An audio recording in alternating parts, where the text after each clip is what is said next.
sé que muchos de ustedes tienen preguntas acerca de la iglesia. Como les dije hace unos momentos, ¿por qué la iglesia tiene ciertas creencias? ¿Por qué se tiene muchas veces ciertas doctrinas? ¿Por qué hay tanta diferencia? Así que déjame decirte y aclarar algunas de estas situaciones. No es que haya división dentro de la iglesia de Dios, sino que muchas veces los hombres tratan de interpretar la palabra de Dios haciendo a un lado lo que es el Espíritu Santo. Sin el Espíritu Santo es imposible interpretar la palabra de Dios.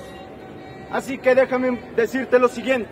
Hay algunas iglesias que piensan que tú tienes que tener cierta manera de vestir para ser santo. Sin embargo, eso es un error. Sin embargo, también es sentido común. Tú no irías a la playa usando un abrigo, ¿verdad? Del mismo modo, no irías a la iglesia en un traje de baño. La forma de vestir es solamente sentido común. Sin embargo, hay algunos hombres que han enseñado como doctrina, como mandamiento de Dios, el hecho de que si tú no vistes de cierta manera, no eres santo. Eso es un error. Otra cosa que se ha esparcido muy grandemente en nuestros tiempos es que Dios solamente quiere el bienestar material nuestro. Eso es algo muy importante. Es verdad que Dios quiere que prosperemos en todas las áreas de nuestra vida. Sin embargo, no se centra únicamente en el bienestar material. Eso es algo añadido. Los apóstoles y la primera iglesia enseñaron lo siguiente, que es el deseo de Dios que prosperes en todo, pero que primero prospere tu alma. Otra cosa que mucho se ha extendido también es que hay gente que piensa que la iglesia es simplemente un club social. Van un día a la semana o dos, o los días de reunión que hay en cada diferente congregación, y se reúnen y hablan entre ellos. Para algunos es simplemente hacer contactos, si es un buen negociante, o si es un importador, si es un abogado tal vez. Pero eso no debe ser así. La iglesia, dice la Biblia, es el baluarte de la verdad, no de la verdad de los hombres, no de la verdad de una denominación, no de la verdad del sacerdote católico o del pastor evangélico. Es el baluarte de la verdad. ¿Y quién es la verdad? Jesucristo. Él es la verdad. Otra cosa que mucho se ha extendido también, y es lamentable, que debido a ciertas doctrinas que la iglesia mantiene, que lamentablemente son equivocadas, ha hecho que la juventud vea a la iglesia como algo obsoleto, como algo que ya no tiene valor, como algo que no tiene sentido en el siglo y el tiempo en el que vivimos. Sin embargo, no es así. Dios es claro acerca de todas las cosas que van a acontecer. La profecía bíblica se cumple día tras día. Sin embargo, no podemos acusar simplemente a los jóvenes de decir, es culpa de ustedes porque no creen. No. Como dije antes, una cosa es Dios y otra cosa son los hombres que intentan enseñar acerca de Dios sin el Espíritu de Dios. Es por tal razón que muchas veces entre los jóvenes la iglesia es otro club social. Entre los de su edad hay muchas actividades. No digo que sea malo tener actividades entre los jóvenes de las iglesias, es bueno. Sin embargo, lo primero que se les debería enseñar a los jóvenes en las iglesias es a discernir la voz de Dios. Hay muchos jóvenes dentro de las mismas iglesias hasta ahora que nunca han aprendido, aunque están años allí, a escuchar y a discernir la voz de Dios. Pero, sin embargo, no es la única razón. Hay otros también que a los jóvenes les imponen cargas muy grandes, prohibiciones que la Biblia no manda. Por eso también Jesús les dijo a los apóstoles, todo lo que los religiosos hagan o les digan que ustedes hagan, obedezcan, pero no sean como ellos, porque ellos cargan al pueblo de cargas pesadas, mandamientos que tienen que cumplir, pero ellos no quieren moverlos ni con un dedo. Ahora piensen eso. Hay mucha gente, y tú puedes oír los testimonios de ciertas personas ya adultas dentro de la misma iglesia que dicen, cuando yo era joven, lo viví todo, lo hice todo, pero ahora que se han convertido, son los más religiosos. Juzga tú, ¿Va a ser eso recto delante de Dios? Que ellos cuando eran jóvenes hicieron y supuestamente andaban de aquí a allá haciendo todo lo malo, y ahora que son ancianos, a los jóvenes no les permiten discernir y diferenciar entre lo bueno y lo malo. Si Dios juzga que eso es incorrecto y tú también, entonces tienes un punto en común con Dios. Ahora, quiero compartirte a ti que estás hoy aquí una historia de la Biblia. Dice la palabra de Dios en el libro de Hechos de los Apóstoles lo siguiente, que había un centurión romano. Este centurión se llamaba Cornelio y vivía en Galilea. Dice la Biblia que este hombre era temeroso de Dios. La Biblia señala que era un hombre que oraba, que ayunaba y que daba limosna. Nosotros podemos decir, ese es un buen hombre, y es verdad. La Biblia lo misma lo señala a este centurión como un buen hombre. Lo que significa que aún entre nosotros puede haber buenas personas. Quiero que entiendas esto. A pesar de que Cornelio, siendo un centurión romano, no era de la descendencia de Abraham, de Isaac y de Israel, era un hombre que era agradable a los ojos de Dios. Así, de esta manera, dice la Biblia, tus limosnas y tus oraciones subieron a la memoria de Dios. Sin embargo, a Cornelio le faltaba algo muy importante, y eso fue lo que Dios notó. Y cuando Dios notó que a Cornelio le faltaba esto que es tan importante para la salvación de su alma, envió a un ángel.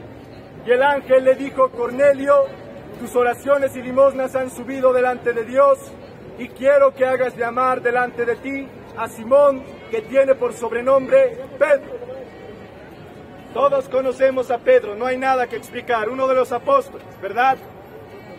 Después de esta visión que tuvo Cornelio, este centurión romano inmediatamente llamó a 2 hombres que trabajaban para él y a un soldado devoto. Envió a estas 3 personas a la región donde se encontraba Pedro. Poco antes de que estos hombres llegaran, enviados por Cornelio, dice la Biblia que Pedro se estaba hospedando en la casa de un hombre llamado Simón, que era curtidor de cuero. Pedro, llegado mediodía, comenzó a orar, subió al terrado de la casa y oró. En medio de su oración le vino, dice la Biblia, un éxtasis, es decir, una visión. Entonces, en esta visión Pedro vio los cielos que se abrían, y de los cielos descendía un manto que estaba lleno de todo tipo de animales. Y Dios le habló, le dijo a Pedro, Pedro, levántate, mata y come. Y Pedro respondió, no, Señor, porque nada inmundo ha entrado en mi boca jamás. Dice la Biblia que esta visión se repitió 3 veces para Pedro. Mientras Pedro seguía orando en el terrado de la casa, llegaron estos 2 hombres y el soldado enviados por Cornelio. Tocaron a la puerta. Cuando tocaron a la puerta, el Espíritu Santo vino sobre Pedro y le dijo, irás con estos hombres porque yo los he enviado. Pedro los recibió, llegaron aproximadamente a mediodía, se quedaron a dormir aquella noche y al día siguiente partieron. Ahora, cuando Pedro llegó a la casa de Cornelio, lo encontró reunido a él con toda su familia y amigos cercanos. Tú pensarás, eso no tiene nada de extraño, ir a visitar a una persona. Tienes razón, en nuestros tiempos no es nada extraño. Sin embargo, la tradición de los judíos en aquel tiempo, porque Pedro era judío y Jesús era judío, era que no podían entrar en la casa de personas que no fueran de la misma nacionalidad. Cornelio era romano. Y Pedro llegó y le dijo, ustedes saben cuán abominable es para un judío entrar en la casa de una persona que no es de la misma nación. Sin embargo, háblenme y díganme por qué me han hecho llamar. Y Cornelio le contó la visión que había tenido del ángel que había visto. Después de esta situación, Cornelio le dijo: háblanos ahora, para que sepamos las palabras de Dios. Aquí quiero hacer un paréntesis. A pesar de que para un judío era algo no visto de buena manera entrar a la casa de un gentil, Pedro entró. ¿Por qué? Porque en la visión que Pedro había tenido del mantel que bajaba del cielo, Dios le dijo: no llames tú nada impuro o inmundo. Y Pedro entendió que no se refería a los animales, hablaba de personas. Es por eso que Pedro comenzó a explicarles: ustedes han oído desde el bautismo que recibió Jesús de Nazaret en el río Jordán, cómo el Espíritu de Dios reposó en él con poder y señales. Y Pedro les contó toda la historia de Jesús. Y al final añadió lo siguiente: cuando Jesús fue resucitado de los muertos, Dios le mandó que se presentase delante de los hombres, pero no abiertamente a todo el pueblo, sino solamente a aquellos que habían de ser los primeros en recibir la promesa del Espíritu Santo. Tú dirás: ¿por qué? Eso es sospechoso. Si hubieran sido pocas personas, tendrías un buen punto. Pero fueron más de 500 personas al mismo tiempo. Así que nadie podría decir: yo me voy a inventar aquí una cosita, aquí otra cosita, o añadir algo que no era correcto. Todos vieron exactamente lo mismo. Cuando se reunieron en el monte, Jesús les dijo: id y predicad este evangelio a todas las gentes. Y inmediatamente fue Jesús levantado al cielo, cubierto por una nube, y aparecieron dos ángeles, dice la Biblia, y les dijeron: varones galileos, ¿por qué miráis hacia el cielo? Este Jesús a quien ahora habéis visto subir, así también volverá. Quiero que entiendas algo. Yo sé que el cristianismo en estos tiempos puede parecer inútil u obsoleto. Sin embargo, el cristianismo no fue hecho para que fuera algo simplemente material. El cristianismo es el producto de algo. ¿De dónde viene el cristianismo? El cristianismo viene de la muerte, entierro y resurrección de Jesucristo. Aleluya. Si Jesucristo no hubiera resucitado, nada tendría sentido acerca del cristianismo, pero resucitó. Muchas personas van a Jerusalén en este tiempo a hacer turismo, van a la tumba de Jesús, hacen filas horas y horas para ver una tumba vacía, porque Jesús resucitó. La Biblia dice que no podía ser retenido por la muerte. Sin embargo, quiero que entiendas algo. La Biblia señala que Jesús se despojó de su deidad. Es decir, Jesús era Dios, pero al momento que vino a este mundo, el momento en que fue formado el cuerpo suyo en el vientre de María, Jesús fue completamente humano. Y la Biblia dice que en todas las cosas se sujetó a Dios en obediencia para ser perfeccionado. En otras palabras, Él hizo lo que tú y yo no podemos hacer, que es obedecer a Dios. Así que en todo este tiempo la gente no puede obedecer a Dios. ¿Y sabes por qué? Porque no han sido revestidos de Jesucristo. ¿Cómo eres tú revestido de Jesucristo? Es muy sencillo. Tienes que, dice la Biblia, creer. Algunos de ustedes dicen: pero yo creo. Muy bien, es el primer paso. Sin embargo, los apóstoles dijeron lo siguiente: tú dices yo creo, haces bien, también los demonios creen y tiemblan. Entonces, ¿cuál es la diferencia? Tienes que hacer a Jesús dueño de tu vida. No solamente decir creo. Cuando lo hagas dueño de tu vida, el Espíritu Santo va a venir dentro de ti. El Espíritu Santo va a ser quien haga que te revistas de Jesucristo. Entonces para ti las cosas espirituales ya no van a parecer simplemente una locura. Las cosas del mundo espiritual ya no van a ser un cuento chino, cuento de viejas. Van a volverse reales y tangibles. Quiero contarte algo. Cuando estábamos terminando la pandemia, yo para ese tiempo ya había creído en Jesucristo. Y yo estoy seguro que he nacido de nuevo. Pero mi madre enfermó gravemente por varias semanas, al punto de que una mañana ya no podía hablar. Pasaron algunas horas, ya no podía moverse. Pasaron otro tanto de tiempo y había quedado completamente inconsciente. Inmediatamente mis hermanos y yo pensamos, hay que llevar al hospital. Sin embargo, antes de hacer cualquier cosa, decidimos orar. En la oración Dios reveló qué es lo que había acontecido. Y en la oración también Dios dio la solución. Cuando Dios dijo qué es lo que debíamos hacer, no pasó ni siquiera 2 horas, sino que se pasó poco tiempo. Oramos y mi mamá se levantó otra vez. Y ella fue sanada de aquello. Dios dijo lo siguiente acerca de esa situación que me ocurrió a mí y a mi familia. Vino en la noche el enemigo y trató de destruir lo que se habría sembrado. El que tiene un conocimiento espiritual entiende que estas cosas no son simplemente al azar. Yo podría haber dicho, bueno, es una escritura que no me sirve de nada. Sin embargo, el Espíritu Santo es el que me enseñó qué es lo que realmente había pasado y qué es lo que había sucedido. De la misma manera, Pedro anunció a Cornelio estas palabras. Cuando Pedro hubo terminado, dice la Biblia que todos los que estaban reunidos en casa de Cornelio fueron bautizados con el Espíritu Santo. Tal vez tú no eres cristiano y no sabes qué es eso. Así que permítame hacer esta diferencia. El momento en que tú crees en Jesús y lo haces dueño de tu vida, el Espíritu Santo viene a morar en ti, dentro de ti. Pero el bautismo del Espíritu Santo es ser lleno del Espíritu de Dios. Y esto tiene una manifestación física. La Biblia dice que cuando Cornelio y los que estaban reunidos con él fueron bautizados y llenos del Espíritu Santo, hablaron en otras lenguas. ¿Qué quiere decir? La Biblia señala que estas lenguas que se hablan cuando eres bautizado con el Espíritu Santo pueden ser lenguas humanas o lenguas angélicas. No hacen diferencia entre eso.